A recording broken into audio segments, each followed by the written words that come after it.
Yeah, welcome to the chart. So right here we are going to be analyzing the major pairs and their direction. And if you followed us yesterday, as we marked on USD JPY, at this particular zones where these red boxes are, we expected a reversal, and we can see that the US dollar retraced back to this zone, and we can see an accumulation as price is accumulating right here, finding a support. Let us keep in mind that the market buys to sell and sells to buy. You always want to follow in the direction of the institutions, big money and market makers, because these are the waves makers. These are the ones that pull the current in the market. The forex market is just like an ocean, and as a trader you are nothing but a drop of water in an ocean. So for you to be able to ride the wave, you need to be able to read the current, and that's what we are trying to do right here. So on USD JPY we can see a buy at this zone, and we can expect this zone to hold. So we are going to expect a retracement back to this support right here. So the US dollar is going to try to find a short-term support in this other block, and if this other block fails, we can expect price to retrace back to this fair value gap right here. We have a fair value gap here, we have a king order block here. So there are several zones where price is likely going to find support to fire back up. We also have a king order block here, we have a king order block in this zone. So these are the likely zones where we are going to expect price to find support back up. That is if this resistance holds. So that is that for USD JPY. Let's also move to Euro USD. On Euro USD, you can see, as we marked yesterday, we can see price retrace to this zone to find a support, and we can see price bouncing back up. So we can expect price to move to this zone to look for a resistance. So we can expect this zone to push price back down for a resistance on USD, on Euro USD. And if price retraces back down, we can expect this support right here to push price back up. So this is not rocket science, it's all decades of studying the chart and knowing how the current of the markets move. So on USD CHF, you can see yesterday we marked this zone, and we can see price retrace to this zone looking for a resistance. We can see this resistance holding.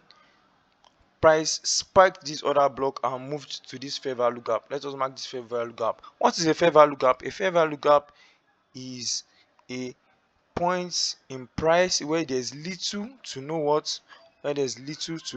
trading activity by the opposing side. So right here we can see selling down here, and there's little to no trading activity by the buyers. So this is what we call a fair value gap.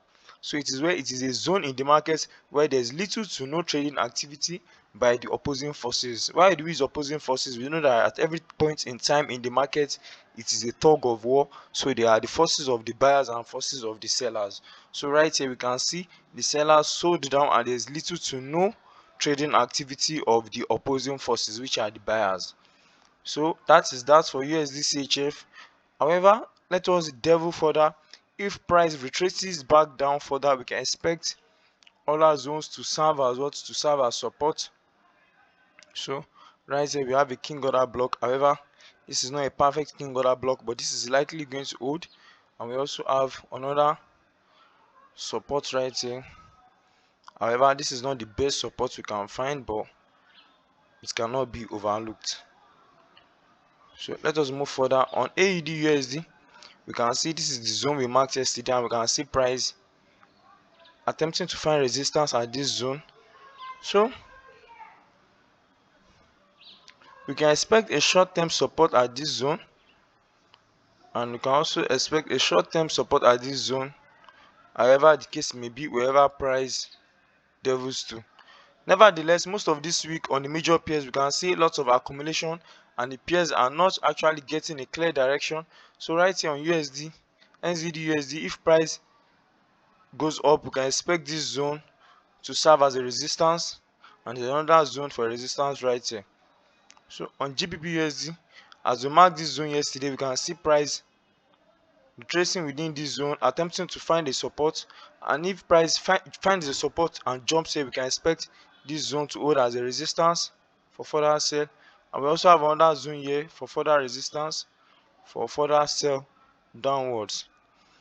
On USD card, as you can see, yesterday we marked this zone and we can see price piercing into this zone, and we are going to expect this zone to serve as a resistance for a push further down. However, if this zone is broken, we can expect a king order block, and this other block we marked here, this is a king order block.